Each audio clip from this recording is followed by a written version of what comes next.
Guys, dito kami sa supermarket ng lola ko.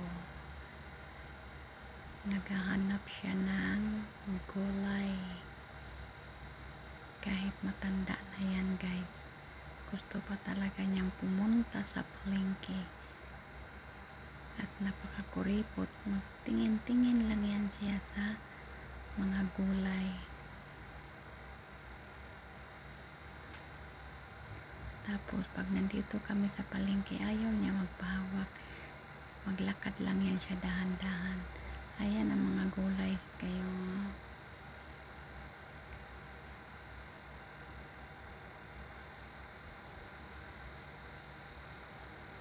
Mamahal dito ang mga gulay dito kasi supermarket to. Sa baba lang ng building namin to.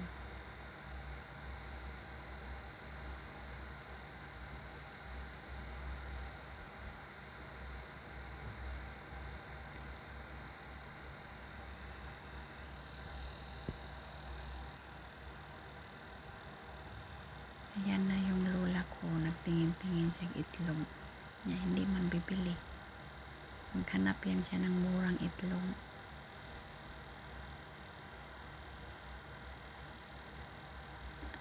Ayan na, pili-pili niya, hindi man bibili. Ayan ang lola ko, guys. Ayan, 96 years old na yan, pero naglalakad-lakad pa rin yan. Dahan-dahan ang lakad niya. Ayan na, hanggang tingin-tingin lang yan siya. Na hindi man bibili. Sabagay, exercise din niya yan.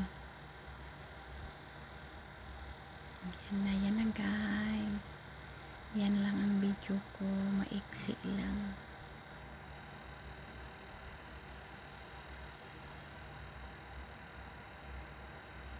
Bye-bye. Thank you for watching. Yung mga video ko, yan lang.